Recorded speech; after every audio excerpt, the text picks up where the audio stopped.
이 시대의 특징이 있다면 그것은 불안일 것입니다. 모든 것이 사실 불안합니다. 우리 건강도 불안하고, 우리 직장도 불안하고, 또 가정도 불안하고, 이 나라를 보면 이 나라도 불안해요. 그리고 세상을 보면 이 세상도 불안합니다.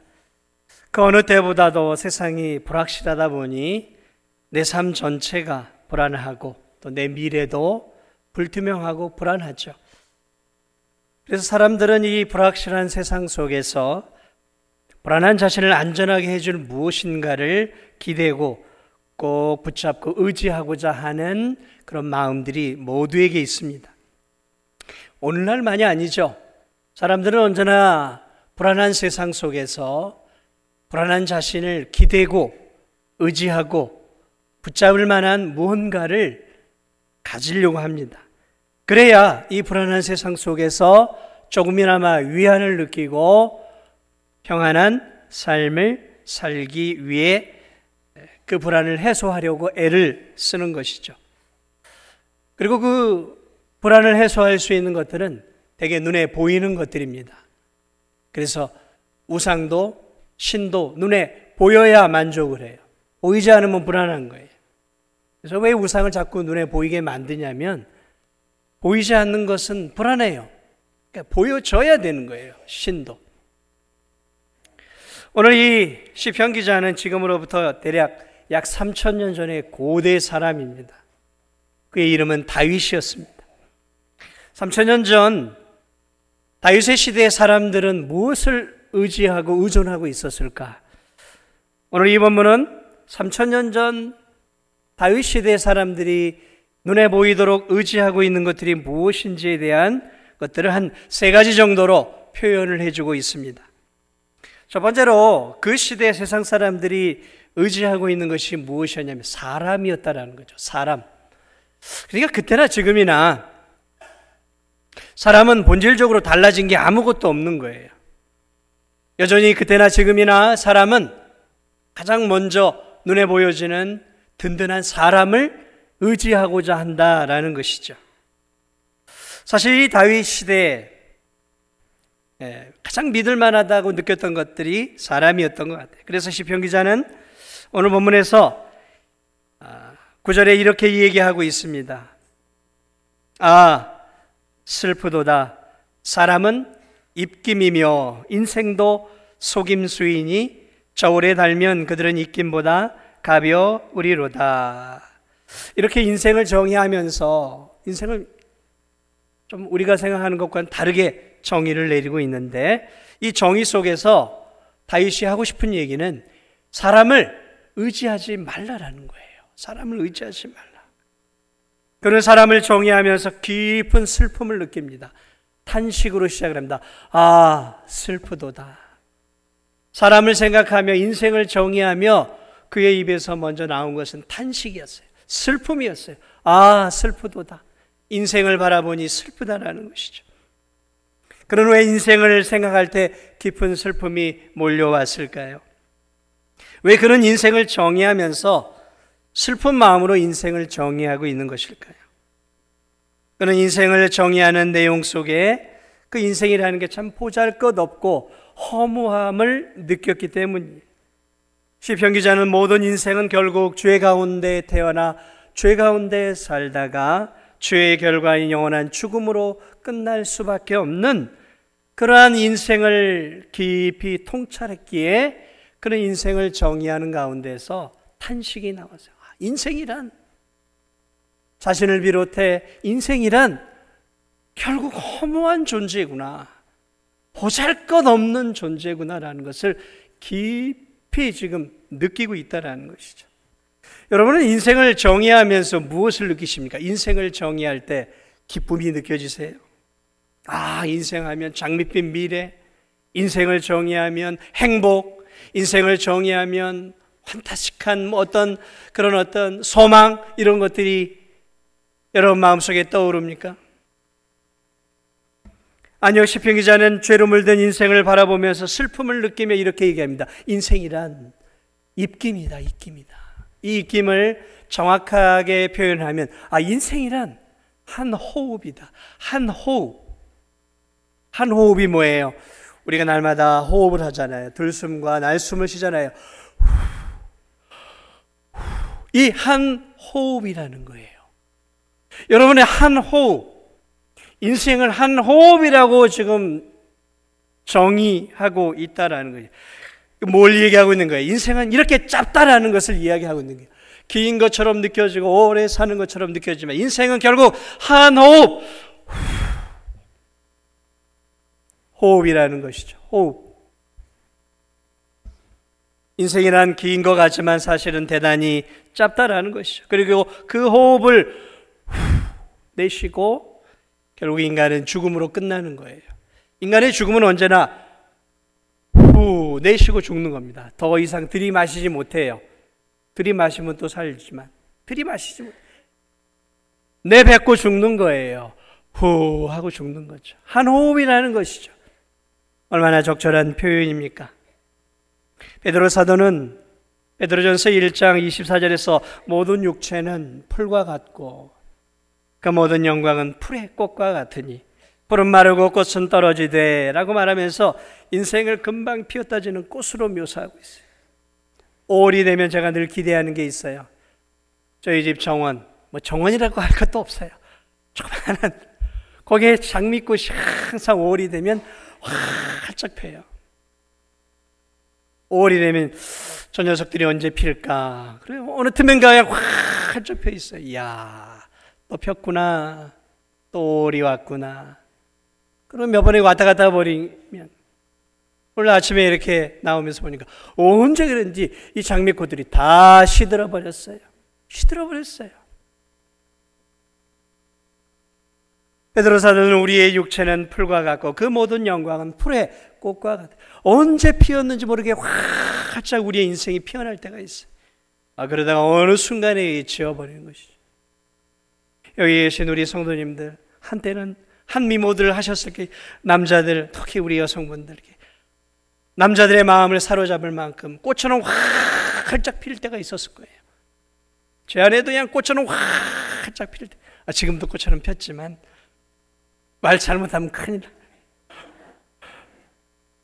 그런데 어느 틈엔가 이게 시들어가는 거죠. 시들어간단 말이죠.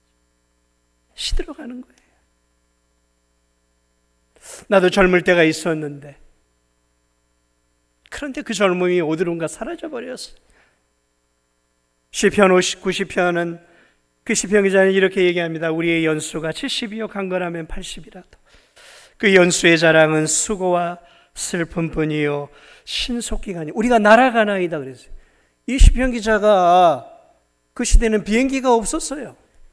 그런데 시편 기자는 인생이 날아가는 것 같다고 표현하고 있어요. 날아가는 것 같다고. 비행기를 타보지도 않은 사람이 비행기를 탄 것처럼 인생은 날아가는 것 같다라고 말하고 있어요. 아침 안개같이 있다가 진다라고 말하고 있어요. 아침 안개가 어느 이렇게 일어나잖아요. 그러다가 이 햇빛이 나면 오늘은가 아침 안개가 사라진 우리의 인생이 그렇다는 거예요. 아침 안개와 같다는 거죠. 그래서 전도서 기자는 자신의 인생을 다 살고 인생을 이렇게 묘사해요. 헛되고 헛되고 헛되고 헛되니 모든 것이 헛되도다. 되돌아보니까 인생이 훅 지나온 거예요. 헛되다라고 말하고 있어요. 오늘 이 다윗은 한 호흡으로 인생을 묘사하고 있어요. 금방 지나가는 거예요. 보잘것없는 한 호흡이 뭐 자랑할 게 있겠습니까? 대단한 거 없잖아요. 이게 뭐예요? 이게 뭐냔 말이죠. 이게 아무것도 아니라는 거예요. 인생이라는 게. 뭐 대단한 것 같이 권력을 잡고 명예를 얻고 부를 얻으면 뭔가 대단한 것처럼 자기를 느끼는데 아니에요. 그렇지 않아요. 시편 기자는 인생을 계속 이렇게 묘사합니다. 저울에 달면 그들은 입김보다 가벼우리라. 그들이 누구냐면 권력을 잡고 권력으로 기세등등하게 다윗을 공격하던 권력자들이었어요. 그런데 뭐라고 해요? 그들을 저울에 달아보면 도리어 한 호흡 입김보다 더 가벼울 만큼 가볍다라는 거예요. 인생은 가볍다. 인생은 대단한 것처럼 보이지만 그러나 사실 따지고 들어가면 인생은 참으로 견딜 수 없을 만큼 가벼운 존재라는 거예요. 속지 마세요. 여러분이 지금 재물을 갖고 있다고 속지 마세요. 여러분이 좀 다른 사람보다 높은 위치에 있다고, 좀 사람을 흔들 만한 권력을 조금 갖고 있다고 속지 마세요. 인생이란 결국 한 호흡에 불과한 거예요. 가벼우리만치 가벼운 거예요. 어느 순간에 다 모든 것들이 사라진다라는 거죠. 천하를 호령했던 대제국을 건설했던 알렉산더, 그는 30세에 3년이라는 시간 동안 세상을 정복해 나가기 시작합니다. 그래서 그리스를 정복을 하고 아시아를 정복하고 그리고 쭉 저 인도 있는 데까지 정복을 해요. 3년이라는 세월 동안에 팔레스타인과 저 이집트를 비롯해 전체를 정복을 해요. 어마어마하죠. 그런데 여러분 아세요? 그렇게 대제국을, 페르시아라고 하는, 헬라라고 하는 대제국을 건설했던 알렉산더가 돌아오는 길에 여러분 바이러스에 걸려서 그 대제국의 영광을 누려보지도 못하고 바이러스가 침투가 되어서 돌아오는 길에 죽어요. 돌아오는 길에 죽어요. 뭘 이기지 못했다고요? 수많은 힘을 가지고 있는 모든 나라의 왕과 군사들을 물리쳤지만 작은 바이러스 하나를 이기지 못해 그 권력을 누려보지도 못하고 죽어요. 33세에 죽습니다. 얼마나 아이러니합니까? 얼마나 우습습니까? 세계의 모든 제국을 건설한 그 위대한 알렉산더가 작은 병균 하나를 이기지 못하고 죽는다니까요. 죽었어요, 그렇게. 여러분, 권력의 정점에 있는 독재자, 모든 걸 다 할 수 있는 것 같죠? 그러나 그렇지 않아요. 권력이란 참으로 무상한 거예요. 권력의 위치에 있다가 어느 순간에 바닥으로, 나락으로 떨어지는 거예요. 우리나라 대통령들을 보세요. 자리에 앉을 때 엄청난 권력이 주어지지 않습니까? 그러나 5년이 지나면 그 엄청난 권력의 자리에 내려와서 초야로 가는 거예요. 초야로 가서 이제 법의 또 심판을 기다려요. 우리나라 대통령들은. 언제 감옥에 갈지 몰라요.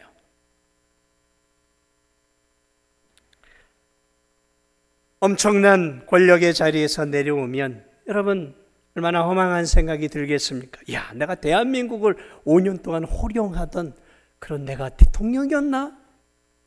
권력의 무상함을 느끼는 거죠. 어디론가 다 사라져버리는 것이죠, 권력. 사랑하는 여러분, 그렇습니다.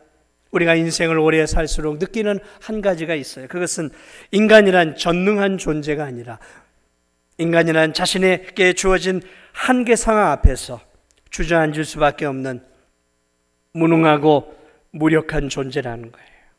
무능하고 무력한 존재라는 거예요.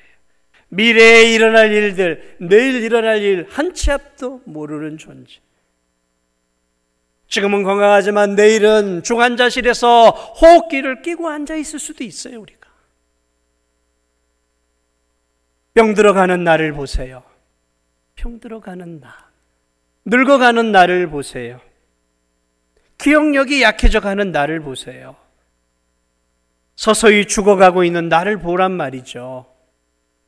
이 몸뚱이를 보세요. 이 몸뚱이를 보면서 뭘 자랑할 수 있겠습니까? 우리가 할 수 있는 것은 좋은 화장품을 사서 내 늙음을 감추어 볼 수는 있겠죠. 날마다 아이크림을 발라가면서 굵어져가고 깊어져가는 그 주름의 그림자를 조금이라도 지워볼 수는 있겠죠. 보톡스를 해서 쪼그라드는 내 피부를 잠시는 펴볼 수 있겠죠.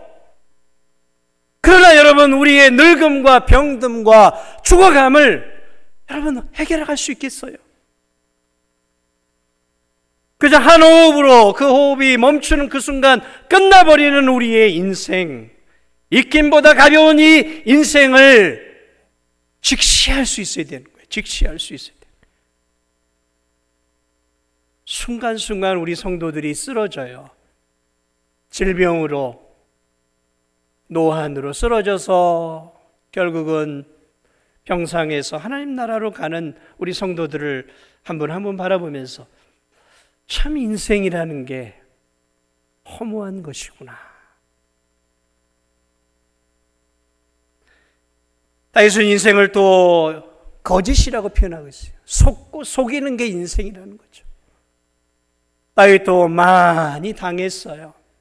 자신의 아들에게, 자신이 믿고 신뢰했던 충신들에게 배신을 여러 차례 당했어요. 자신이 섬기던 주군에게 배신을 당했어요. 다윗은 그의 인생 기간 동안 자신의 주변에 신뢰하던 사람들에게 수많은 배신과 어려움을 당했어요. 야, 인생이라는 게 사람을 믿고 의지할 게 아니구나. 사람은 사랑해야 할 대상이지 내가 내 인생을 신뢰하고 의탁해서는 안 되는 것이구나. 그런 그의 수많은 인생의 경험을 통해 하나님의 말씀을 통해 인생을 자기 나름대로 정의해가며 탄식을 한, 야, 인생이란 이런 것이었구나. 그렇습니다. 사랑하는 여러분, 인생을 의지하지 마십시오. 그럼 우리는 그렇다고 뭐 인생 사람들을 신뢰하지 말란 얘기는 아니에요. 의지한다라는 것은 기대는 거예요. 기대는 거란 말이죠.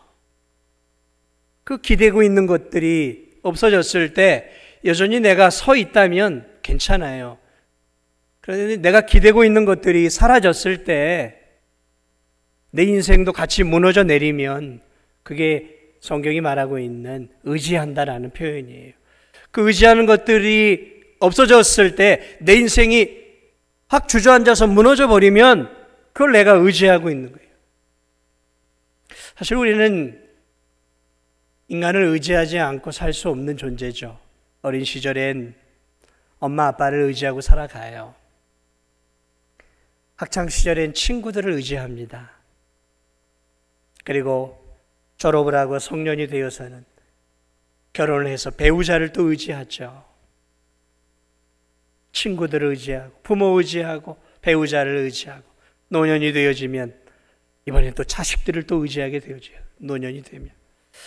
우리의 인생이 사람과 사람과의 관계 속에서 의지하지 않고는 견딜 수 없는 거죠. 그러나 제가 말하는 그런 의지는, 성경이 말하는 의지는 그런 의지가 아니라 기대였다가 그 기대인 것들이 사라졌을 때 내 인생이 주저앉아 버리는 것, 그게 이제 성경이 말하고 있는 의지예요. 종종 그런 일들이 일어나지 않습니까? 사랑하는 배우자가 먼저 떠났을 때, 사랑하는 자녀가 먼저 떠났을 때 그의 인생도 함께 무너져 버리잖아요. 그래서는 안 된다는 거예요. 오늘 이 다윗이 인간이 의지하는 두 번째를 무엇을 말하고 있냐면 10절을 보니까 포악을 의지하지 말며 탈취한 것으로 허망하여지지 말라 말씀하고 있어요. 이 다윗 시대에 다윗을 대적하던 악한 자들이 권력을 장악을 하고 그 무력을 가지고 다윗을 지금 몰아내고 왕권을 지금 장악을 했어요. 지금 다윗은 인간이 의지하고 있는 또 다른 것을 이야기하고 있어요. 그것이 뭐냐면 힘과 권력입니다. 그것이 불이하게 얻었던, 그것이 어떻게 얻었든 간에 인간이 본질적으로 의지하려고 하는 것이 힘이에요. 권력이라는 거예요. 권력. 그래서 인간은 본능적으로 힘을 얻으려고 사닥다리로 올라가기 시작합니다. 힘을 얻어야 돼요. 힘을. 이 정글과 같은 세상 속에서는 힘이 있어야 된다고 생각을 해요. 그래서 높은 지위로 올라가려고 하는 거예요.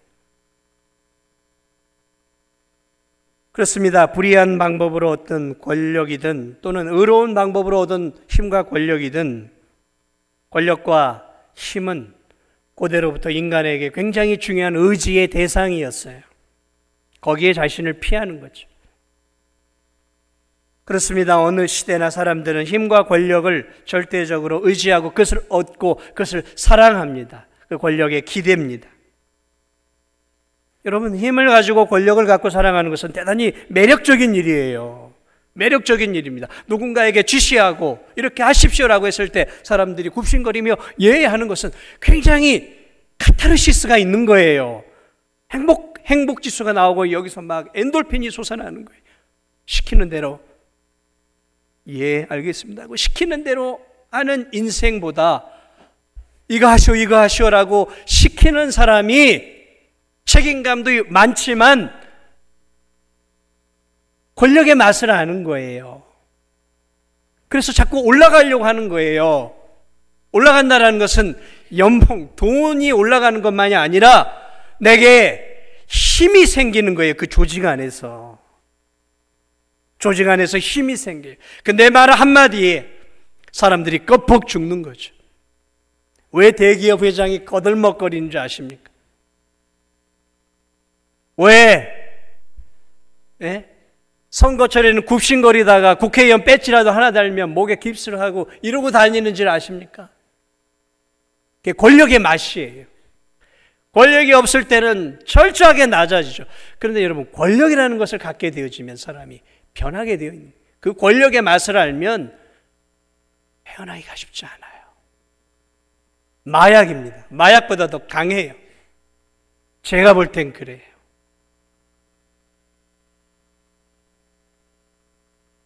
자신이 원하는 대로 세상을 이끌어가고 자신이 원하는 대로 사람들이 굽신거리고 자신이 시키는 대로 살도록 만들, 내 욕망을 충족시킬 수 있어요. 안전한 바운더리가 권력이에요. 힘이에요. 그래서 사람들은 거기에 자꾸 기대려고 하고 그것을 의지하려고 한다는 것이죠. 매력이 있어요. 매력이 있습니다. 파워풀하잖아요. 오늘 다윗은 힘과 권력을 의지하지 말라고 두 번째 이야기하고 있어요. 무력으로 어떤 불법으로 잡은 권력 의지하지 말아라. 그것은 참으로 허망한 것이다. 어느 순간 무너져 내리고 사라져 버릴 안개와 같은 것이다 하며 그런 권력을 의지하지 말 것을 오늘 시편에 기록해 놓고 있다는 것이죠. 세 번째로는 물질을 의지하지 말라고 말하고 있어요. 물질. 이건 정말 불변의 진리예요.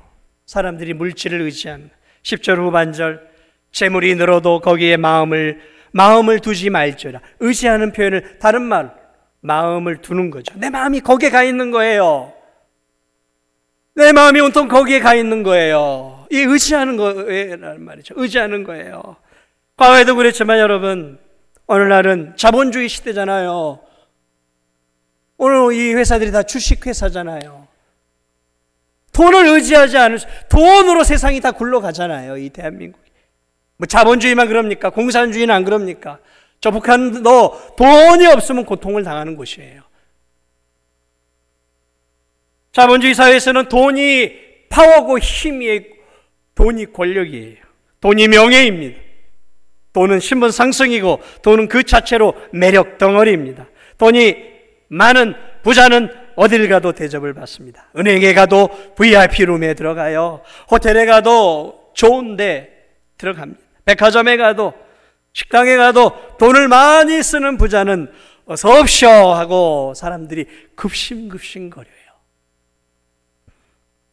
그래서 돈을 벌고 싶은 거예요. 돈이 나를 보호해주고 돈이 나를 행복하게 해준다라고 느끼는 것이죠. 착각이지만 그렇게 느껴지는 거예요. 야, 돈이 많으면 참 안전하구나. 어느 정도 안전을 보장받습니다. 세상을 편하게 살 수 있어요.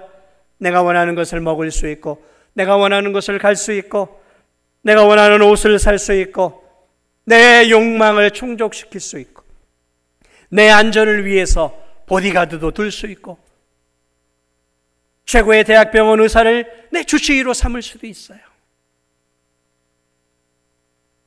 오늘 이 시대에 돈만큼 매력적이고 돈만큼 의지할 만한 것이 없는 것이죠. 근데 오늘 다윗은 이렇게 얘기합니다. 재물이 늘어도 부자가 되어도 거기에 마음을 두지 말아라. 그것을 의지하지 말라라는. 여러분, 이 돈이라는 게 참 매력이 있고 좋죠. 돈 없이 우리가 어떻게 살 수 있겠습니까?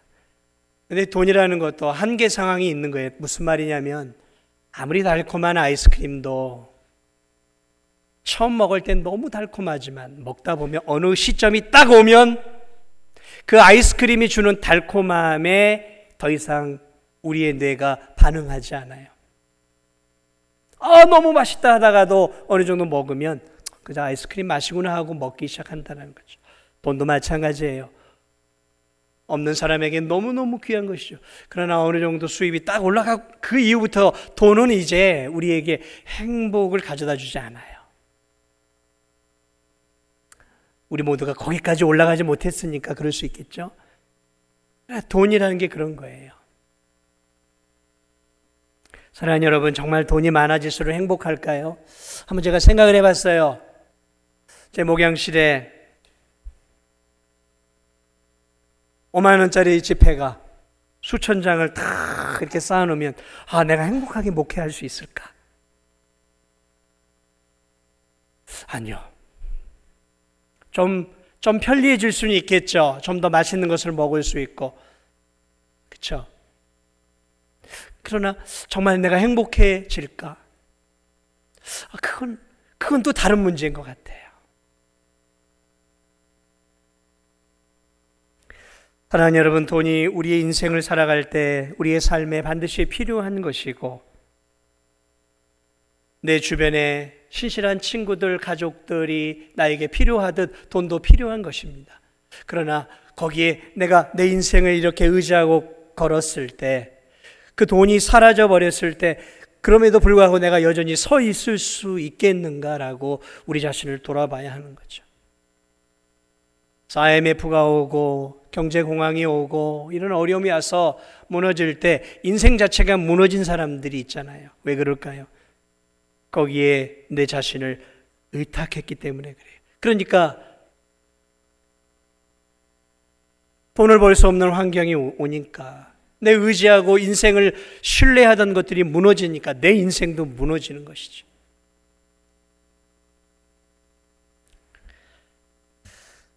돈이 해줄 수 있는 것도 많지만 해줄 수 없는 것도 너무 많아요. 제가 볼 때 부부간의 갈등이 해결이 안 됩니다. 돈은 배신의 문제, 내 안의 외로움, 내 안의 염려, 근심, 내가 사랑하는 사람들의 중병의 문제, 내가 죽어가고 있을 때 돈은 나에게 그 죽음의 문제를 해결해 줄 수 없고, 내가 병들어 죽어가는 과정을 해결해 줄 수 없어요, 사실. 그러므로 오늘 시편 기자는 우리에게 다시 한번 눈을 들어 우리로 하여금 세상 사람들이 의지하는 것으로부터 다른 곳을 의지할 것을 마지막으로 제안하고 있는 거예요. 사람, 신뢰할 만한 사람, 권력, 힘, 물질이 아니라 다른 것으로 의지의 대상을 옮겨주고 있어요. 11절을 이렇게 얘기합니다. 하나님이 한두 번 하신 말씀을 내가 들었나니 권능은 하나님께 속하였다. 무슨 말입니까? 그가 하나님의 말씀을 묵상하고 주의 말씀을 묵상한 거예요. 주의 말씀을 읽은 거예요. 주의 율법의 말씀을 읽는 가운데서 그의 마음속에 그 묵상의 말씀으로 인해 이 세상 속에서 내가 신뢰하고 의지해야 할 것은 여호와 하나님 한 분밖에 없구나. 권능의 하나님밖에 없구나. 그러면서 그가 다시 한번 하나님을 향해 그의 마음을 옮기고 이 시편을 읽는 믿음의 사람들에게 세상에 썩어지고 없어지고 사라져버릴 그러한 세상의 것들을 의지하지 말고 거기에서 눈을 돌려 권능의 하나님에게로 그들의 의지의 대상을 옮길 것을 지금 제안하고 있는 거예요. 권능은 하나님께 속하여. 무엇을 말해요? 권능이 뭐예요? 능력 아닙니까? 힘 아닙니까? 나의 힘이 되신 여호와여, 내가 주님을 사랑하나이다. 권능, 그 권능을 오늘 시편 기자는 이렇게 표현하고 있잖아요. 주는 나의 구원, 주님은 나의 반석, 주님은 나의 요새, 주님은 나의 피난처. 이게 뭘 이게 권능의 다른 표현이에요. 권능은 누구에게 속하였다고요? 하나님에게 속하였다는 것이죠. 그렇습니다. 하나님은 우리 인생의 능력의 근원이시고 셈이세요. 하나님은 전능하십니다. 전능하신 하나님은 이 세상 마지막 때가 되어지면 공의를 행하실 것이다 말씀하고 있어요. 12절로 가면 하나님이 11절로 공의를 행하신다고 말하고 있어요. 12절 가면 주께서 각 사람이 행한 대로 갚으실 것이라고 말하고 있어요. 무엇을 말하고 있습니까? 다윗은 심한 핍박과 어려움들을 지금 당하고 있어요. 그러나 하나님이 때가 되어지면 자신을 괴롭히고 믿음을 가진 성도들을 괴롭히고 있는 이 세상의 죄악의 근원과 악한 자들을 하나님께서 공의로 심판해 주실 때가 있다는 것이죠. 그러므로 하나님만을 끝까지 신뢰하며 성도들이 살기를 지금 바라고 있는 것입니다. 사랑하는 여러분, 하나님은 공의로우신 하나님만이 아니라 그분은 인자하신 하나님이심을 또한 강조하고 있어요. 주여 인자함은 주께 속하였사오니 주께서 각 사람이 행한 대로 갚으십니다. 이 구절 속에는 하나님의 사랑과 하나님의 공의가 함께 드러나고 있어요. 왜 시편 기자는 이 마지막 구절에 하나님의 공의와 하나님의 자비, 하나님의 능력을 함께 선포하며 이 시편을 마무리 짓고 있을까요? 그것은 우리의 인생의 마지막, 궁극적인 우리의 인생의 마지막을 성도들이 바라볼 수 있는 믿음이 있어야 이 어려운 인생길들을 믿음으로 견뎌낼 수 있기 때문에 그는 마지막에 하나님의 공의와 하나님의 자비를 이야기하고 있어요. 하나님은 공의로우시기에 그 어려움을 당하고 있는 이 시편 기자가 공의의 하나님을 바라보고 있는 거예요. 하나님, 내가 지금은 어려움을 당하고 불의한 자들을 통해서 이런 고통을 당하지만 하나님께서 마지막 심판 때 이들을 공의로 심판해 주실 것을 믿습니다 하며 그 공의의 하나님을 바라보고 있어요. 그러면서 그는 하나님을 자비의 하나님으로 바라보고 있어요. 자비의 하나님. 죄 지은 자들을 공의로 심판하시지만 그러나 하나님이 사랑하시는 자들에게 자비를 베풀어 주실 그 자비의 하나님을 마지막 바라보고 있다는 것이죠. 사랑하는 여러분, 하나님은 공의롭지만 어떻게 그 공의로우신 하나님이 어떻게 세상 사람들에게 자비를 베풀어 주고 있을까요?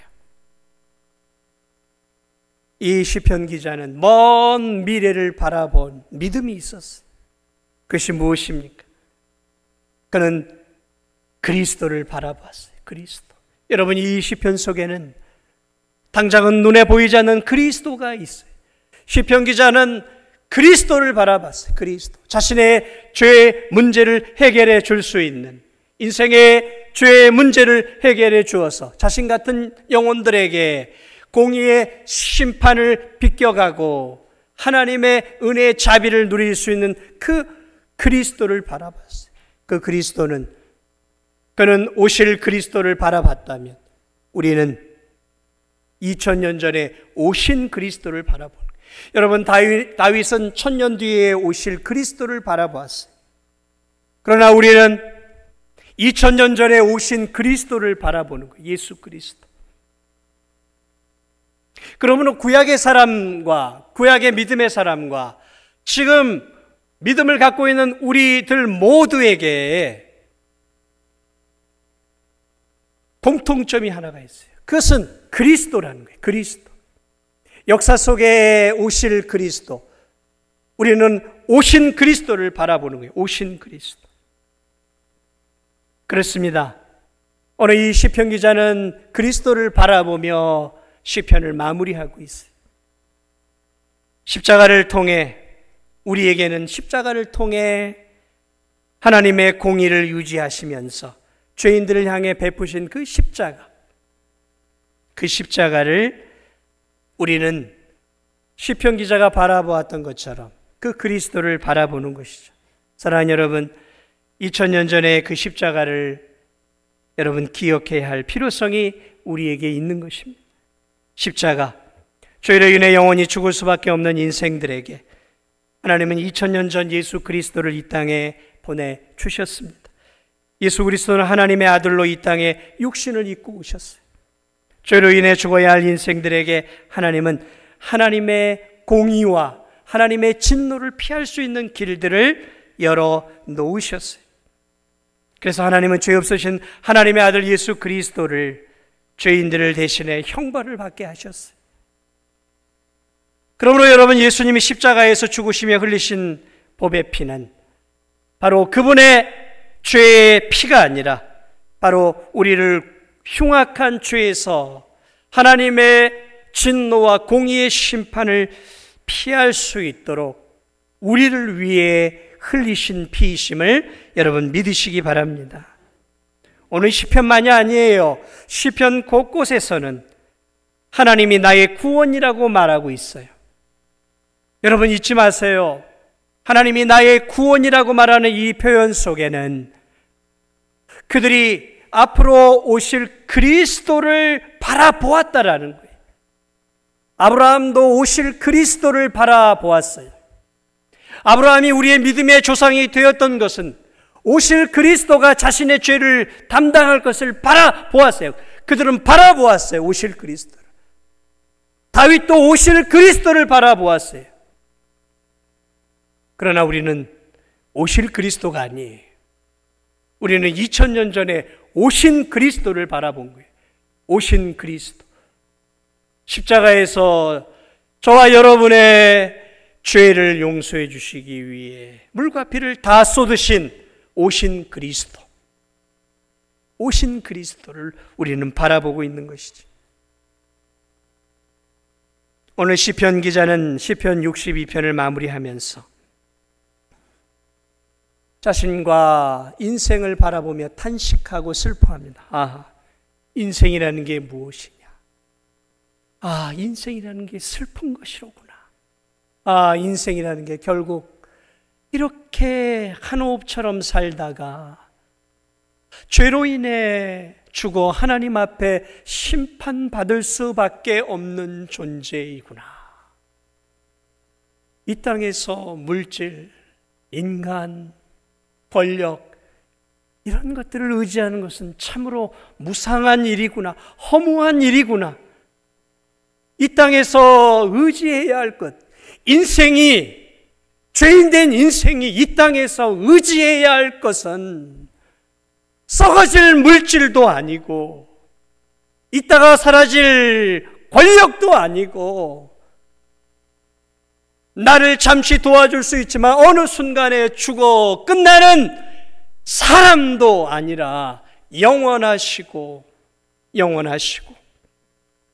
죄로 인해 죽을 수밖에 없는 내 죄의 문제를 해결해 주실 수 있는 영원하신 하나님만이야말로 내가 온전하게 내 인생을 걸고 의지해야 할 대상이구나 하며 다윗이 바라보았던 것은 오실 그리스도와 하나님을 지금 신뢰하며 우리의 눈을 하나님께로, 오실 하나님께로 고정시키고 있어요. 그러면 우리는요, 오늘 우리는 어떤 하나님을 바라봐야 하겠습니까? 오늘 우리가 바라봐야 할 하나님은 2000년 전에 육신을 입고 오신 예수 그리스도. 사랑하는 여러분, 보여지지 않는 하나님, 그러나 그분이 육신을 입고 이 땅에 오셨어요. 보여지는 하나님으로 오신 거예요. 보여지는 하나님으로 오셨어요. 그리고 저와 여러분의 이 허무한 인생길, 죽어 하나님 앞에 심판받아 우리의 죄로 영원한 형벌을 받아야 할 죄악된 인생길에 우리의 죄의 문제를 해결해 주시기 위해 십자가를 지신 예수 그리스도. 그러므로 여러분, 우리 인생길을 살아갈 때마다 십자가를 바라보세요. 눈을 들어 여러분의 인생의 문제를 바라보고 탄식하지 마시고 눈을 들어 십자가를 바라보세요. 십자가에서 흘리신 예수 그리스도를 바라보세요. 그분의 몸에서 흘러나오는 그 피는 바로 저와 여러분의 문제를 해결하시기 위해, 저와 여러분에게 영원한 영생의 생명을 주시기 위해 나를 위해 흘리신 보배 피임을 바라보십시오. 그분의 죽음은 나의 죽음이었습니다. 그분의 부활은 나에게 영원한 생명을 주시기 위한 나의 부활이, 그분의 승천과 하나님의 우편에 앉아 계심은 결국 앞으로 내가 예수 그리스도를 믿음으로 내가 가야 할 곳, 내가 영원히 서야 할 곳을 보여주고 있는 하나님 우편. 그렇습니다. 우리가 가야 할 곳이 하늘나라, 하나님 우편이에요. 하나님 우편. 그러면 여러분, 예수 그리스도를 바라보십시오. 아직도 내가 이 인생 속에서 어떻게 구원을 받아야 할지 아직도 긴가민가하는 성도들이 있으십니까? 그저 예수 그리스도는 세상의 많은 종교들 가운데 하나이고, 예수 그리스도는 구원을 얻는 많은 길들 가운데 하나라고 여기십니까? 아니에요. 예수 그리스도는 분명하게 우리에게 말씀해 주셨어요. 내가 곧 길이요 진리요 생명이니 나로 말미암지 않고는 아버지께로 하나님 나라로 올 자가 없느니라 분명하게 말씀하셨습니다. 그러므로 이 허무한 인생길, 한 줌의 흙으로 돌아갈 수밖에 없는 이 소망 없는 인생길 속에 사랑하는 여러분, 예수 그리스도를 여러분의 구주로 꼭 붙잡으시기 바랍니다. 인생이 어렵죠. 힘드시죠. 믿음으로 사는 길들이 어렵죠. 저도 어렵습니다. 예수님 믿고 믿음으로 사는 건 너무 힘들어요. 쉽지 않아요. 힘들고 어려울 때마다 자꾸 눈을 들어서 사람을 의지하려고 하지 마세요. 믿을 만한 사람을 두리번거리지 마세요. 사람을 보지 마세요. 내가 가지고 있는 물질을 의지하지 마세요. 마지막 죽음의 순간이 오면 그것들이 아무것도 아니라는 것을 알게 되는 거예요.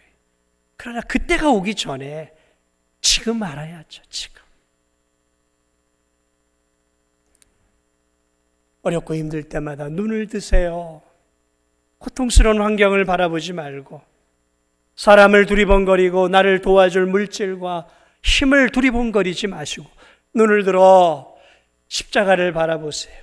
그분이 나를 위해 생명을 주셨다면,